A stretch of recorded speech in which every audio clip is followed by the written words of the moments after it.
And the point that I'm making is that in everybody's life, at some point, there's a plan B. God is talking to us every step of the way. God is trying to show you something every step of the way. When things seem to be going wrong, that's God's way of opening another door. I am convinced that God has been directing me every step of my life. On the Word Network. Welcome to Nicholas Hood III Ministries, a ministry of hope, spiritual inspiration, personal power guided by Christian love. May the power of God's Holy Spirit fall upon you as you sit back and enjoy today's program. I introduce you now to Pastor Nicholas Hood III. Today I want to talk about confidence and fear. One of the great stories about the struggle between confidence and fear is found in the book of Exodus, where God talks to Moses in the 3rd chapter and tells him simply, go back to Pharaoh and tell him to let my people go. And Moses' response to God is, who am I to tell Pharaoh to let my people go? Why is Pharaoh going to believe me? I've been away from Egypt for a long time. Plus, there's a new Pharaoh there who doesn't know me. Who am I?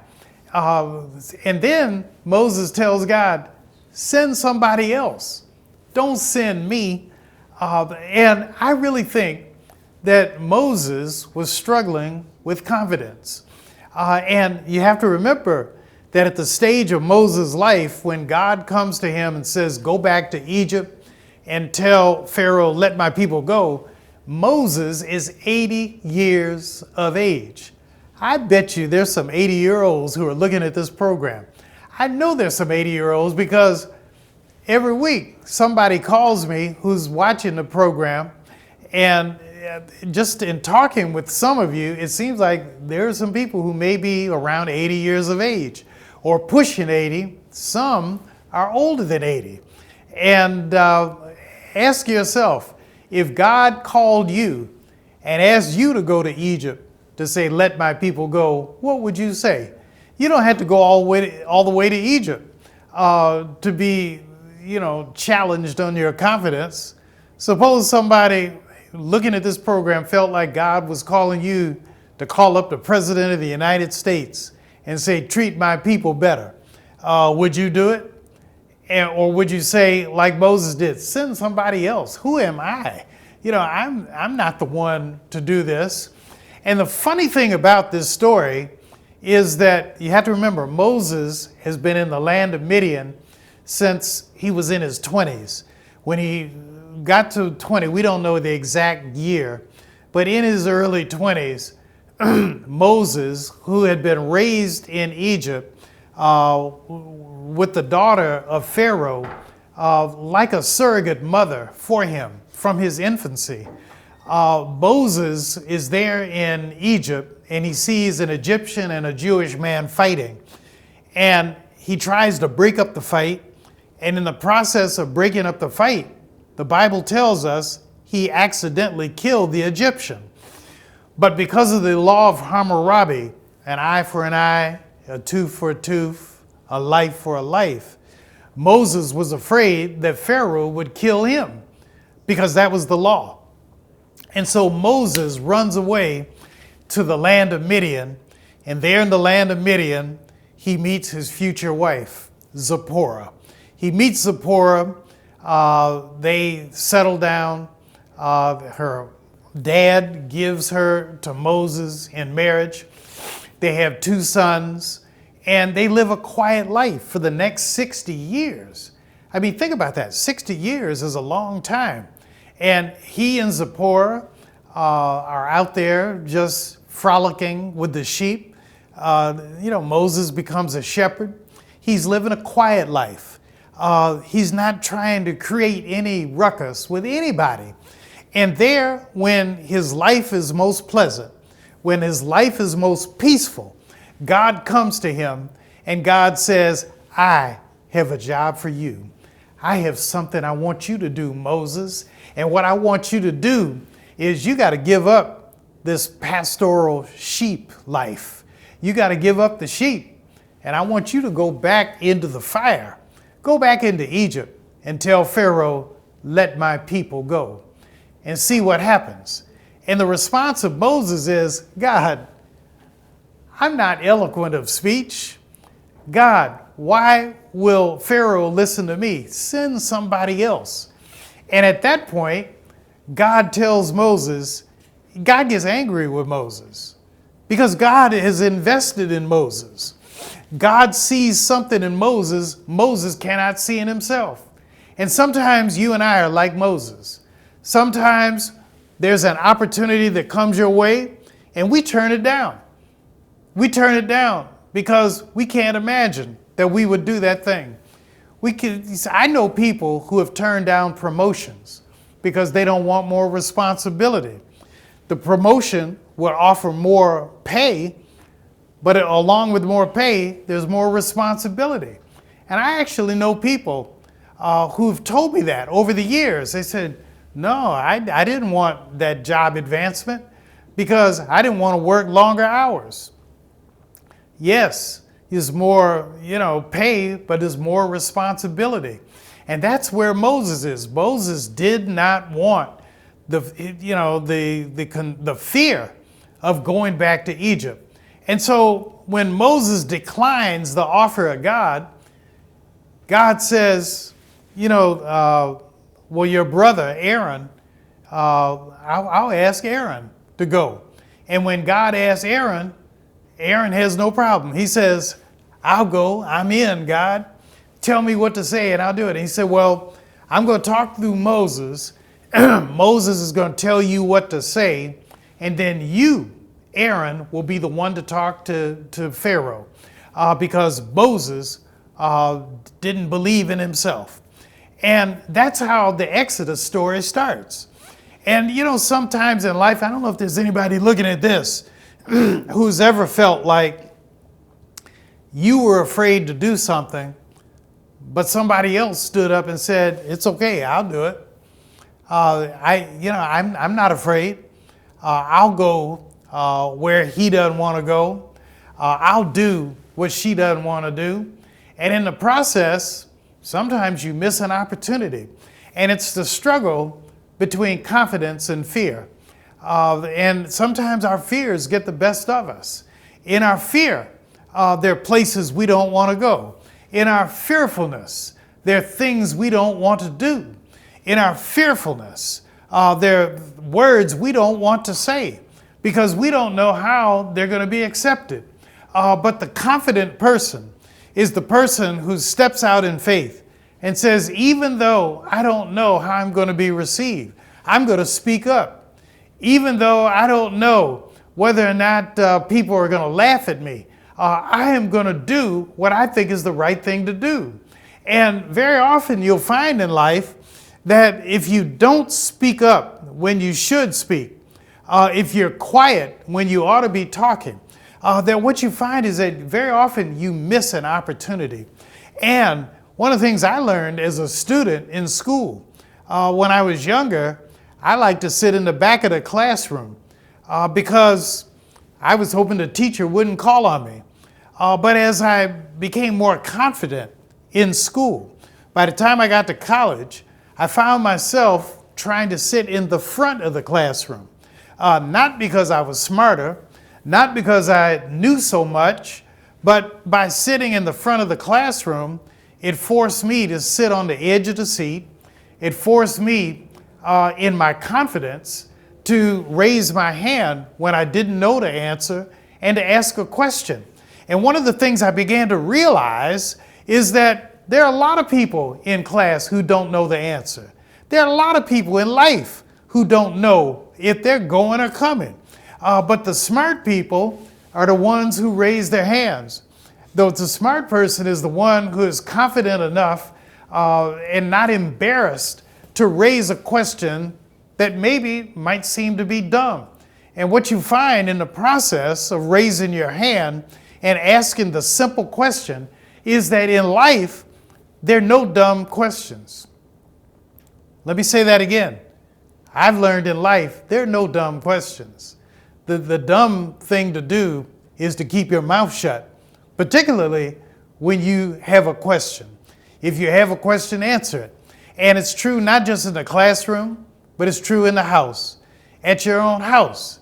If you wonder why it took your husband 5 hours to take the garbage out, you ought to raise your hand and say, why did it take you 5 hours to go to the grocery store, or 5 hours to take the garbage down to the curb?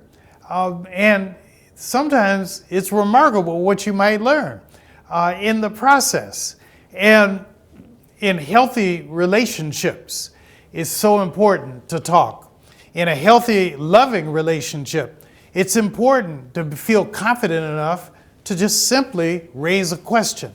But sometimes in life, we are so afraid of upsetting the apple cart, so afraid that we might seem dumb, so afraid that we might seem insecure, that we just keep our mouth shut. And to me, one of the good things in Jesus Christ is that the Lord came to earth to empower you and me to feel good about ourselves. And in feeling good about yourself, that confidence that flows from simply feeling good about yourself helps you to walk with your head a little higher. It helps you to look with your eyes a little wider open. And it helps you to raise questions simply because you honestly do not know. And we raise questions in the faith that God will be with us, God has been with us, and God will continue to be with us through the process of life. But in the case of Moses, Moses goes back to Egypt reluctantly. He doesn't really want to go back, but he goes back to Egypt, and he's afraid to tell Pharaoh, let my people go. And it is his brother, who's 3 years older than Moses, Aaron, who actually speaks at the direction of Moses. Moses tells him what to speak, and then Aaron talks. And you know, in life, there's some people like Aaron. I don't know if anybody else has ever met an Aaron type person who really doesn't know what they're saying. Sometimes they're talking loud, as James Brown would say, and saying nothing.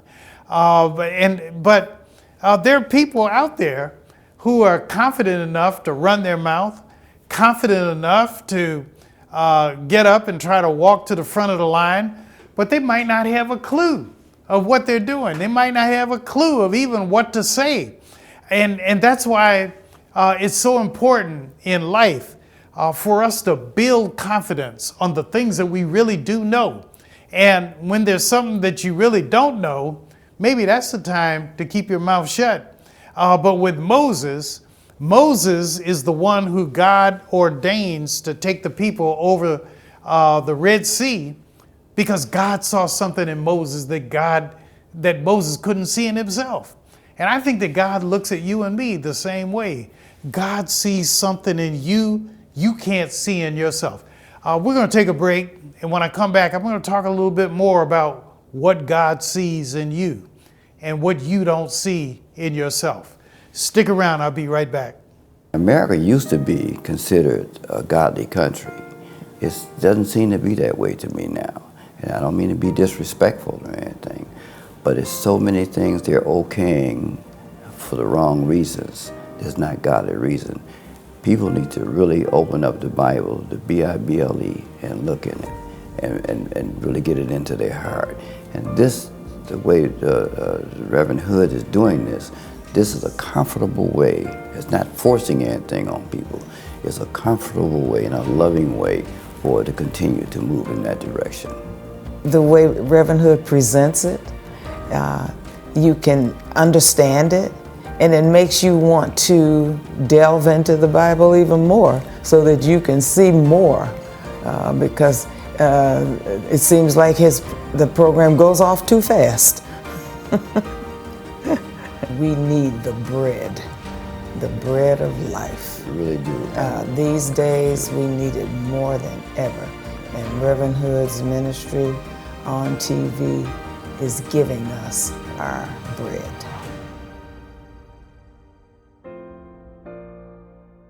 And the point that I'm making is that in everybody's life, at some point, there's a plan B. God is talking to us every step of the way.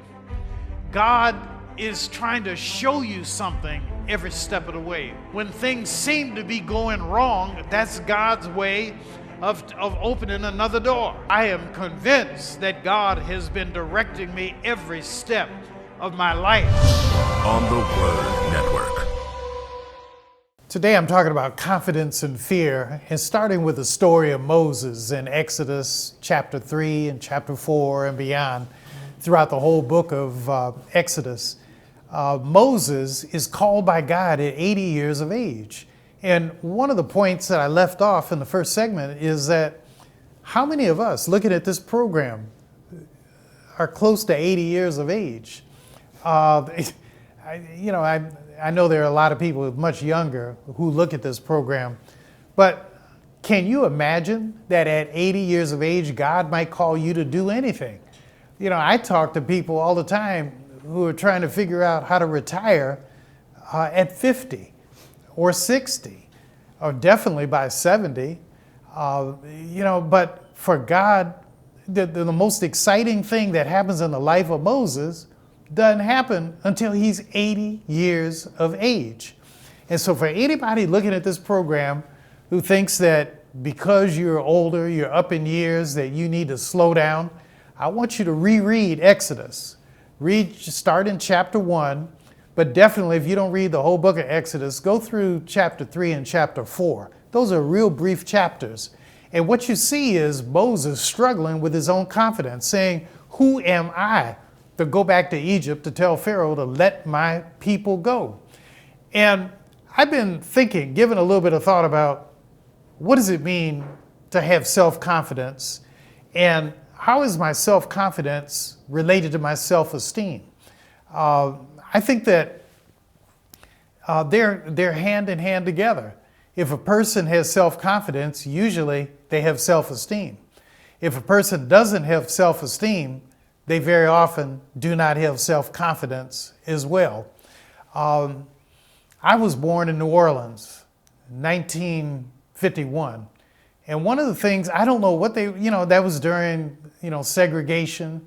It was still, rampant. I ended up going to a segregated school for the first grade. I went to a predominantly black, it may have been all black, preschool that was affiliated with the church down there. But the people in New Orleans told me that I was smart and good looking.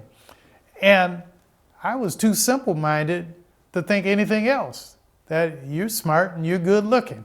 And by the time my family moved to Detroit, there was nothing anybody could say to me to make me feel otherwise. I was smart and good looking. And the confidence that I gained from that, the whole experience of segregation was something that was invaluable to me. And I thank God for it. Because I know people who are not confident. I know people who look good, who are smart, but they don't believe in themselves. And if a person doesn't believe in themselves, it is limiting. It is self-defeating. And so in the case of Moses, God gets a little perturbed with Moses. God says, look, I'm giving you the opportunity of a lifetime. To free your people. You will be the figurehead for God. But because you don't want to go, because you don't want to speak to Pharaoh, I'm going to ask somebody else. I'm going to ask your brother, Aaron, to go. And by the way, Moses, Aaron seems to have no problem wanting to go speak up to Pharaoh.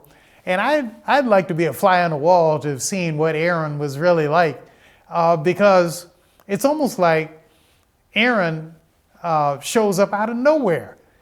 And I think Aaron may have been living in Egypt the whole time. It's Moses who had to leave because, Pharaoh wanted to kill the babies under 2 years of age. Aaron is a little older. And so I think there's a good chance that Moses' brother, Aaron, may have actually been raised in Egypt. But they reunite shortly before Moses returns to Egypt, and together, these two old dudes, and Moses at 80 and Aaron at 83, can you imagine that? an 80-year-old and an 83-year-old come to Pharaoh and to say, let my people go. And it's, they're so old, I think Pharaoh just looked at them and probably laughed and said, who are these old geezers? Coming to me, I'm Pharaoh of doggone Egypt. And these old dudes are coming, waving a finger at me, saying, God told us to tell you to let my people go. But what Pharaoh didn't count on was that Aaron had confidence. Moses wasn't quite as confident, even though Moses was gifted. Moses is the one who's really chosen by God because God saw something in Moses that Moses could not see in himself. And I believe that there's somebody looking at this day, at this program this day, who is just like Moses, where God sees something in you. God has seen something in you, and God has a vision for you for the years to come, even in your old age, in spite of what you have done, in spite of what you have not done that maybe you should have done along the way. God is still looking at you and saying, I still see something in you. I see something valuable in you. You may think that you're a jerk. You may think that you're a mess up. You may look at your life and say, I've had opportunities. I didn't finish school. I didn't do well at my first job or my second job. Maybe I didn't do very well in marriage. But God still wants to invest in me. And what is it about me that makes God see opportunity? Why does God want me? Why does God keep opening doors for me when I keep shutting doors in the face of God? And I tell you, my friends, the story of Moses ought to be an encouragement to you if you could relate to that kind of image. If you can look in the mirror and say, there's so much I have not done with my life. There's so much I should have done, so much I could have done, so much I would have done had things been a little different, but I didn't do them. But God keeps investing me. And ask yourself, why? Why in the world do you think God is investing you? Do you ever imagine that maybe it's because God actually sees potential in you? God sees something in you you cannot see in yourself. And I tell you, that's why I love the Lord. I love the Lord because I believe that the Lord keeps investing in me. I believe that the Lord keeps looking at me and saying, Nick, you've had opportunities that you failed at. You have things, you have doors that were open for you, but you were afraid to go through them. Nick, you've turned your back on opportunity, but I am still reaching out to you right now. And I'm reaching to you because I see something in you. And because of that, my friends, I have self-esteem. My self-esteem is a spiritual self-esteem. It's a self-esteem that is built upon my faith in God, my faith in Jesus Christ, that says that I am somebody. I am a person of value. I am a person of purpose and meaning. And I'm worthwhile because God said it, because God has chosen me. And I tell you, I want you to feel better about yourself. One of the things I do with members of my church, whenever they come to me and they're feeling bad, feeling down on their luck, basically what I try to help them to do is I say, let's put it down on paper. Let's make a little list about how much of a jerk you really think you are, how much of a mess up you really think you are. And at some point, I try to help them make a list of all the good things that they represent. I say, everybody has done something good, and everybody has potential. We may not live up to our potential. We may not have lived up to the potential up to this present time, but you have potential. You have potential to do a lot more than what you've done. You have a lot more potential than you may give yourself credit. And God is looking at you from on high right now. I believe that the good Lord is looking down from heaven right at you and saying, I want you. Not your mama, not your father, not your sister, your brother, but I want you. And I want you, like I wanted Moses, to do something special. I want you to stand up to evil. I want you to stand up for justice. I want you to stand up for mercy. I want you to stand up for grace and goodness. And I want your light to shine so that all people, when they see you, will give glory to your God in heaven and will honor you for yourself, because I see it right now. You're wasting time. You're wasting your money. You're wasting the good effort that your parents put into your life. But I haven't given up on you. And my friends, if God has not given up on you, why are you shucking and jiving? Why are you taking so much time to get yourself together? What are you waiting for? Because God is calling you, just like God called Moses. And in God calling Moses, God was saying, I see something worthwhile in you. And not only do I see something worthwhile in you, I want you to do something worthwhile. And my friends, I'm about out of time today. But if nothing else has come through this day, I want you to feel worthwhile about yourself. I want you to take another look at yourself and ask yourself, have I stood up in the way that God wants me to stand up? Have I spoken up the way that God wants me to speak up? Have I spent my money in the ways in which God has wanted me to spend my money?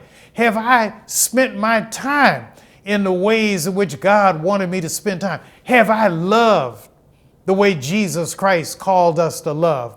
What am I doing with this body? What am I doing with my hands? What am I doing with my life? My friends, it's not too late to take your life to the next level.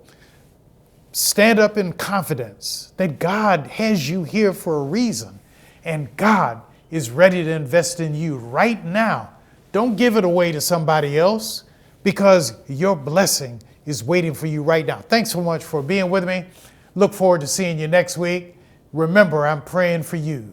God bless. We hope you've been blessed in a powerful way. Just knowing you took the time to watch today's broadcast is a great encouragement to Pastor Nick Hood. If this broadcast has been a blessing to you, we ask that you mail a tax-free donation to Nicholas Hood Ministries at 4535 Chrysler Drive, Detroit, Michigan, 48201.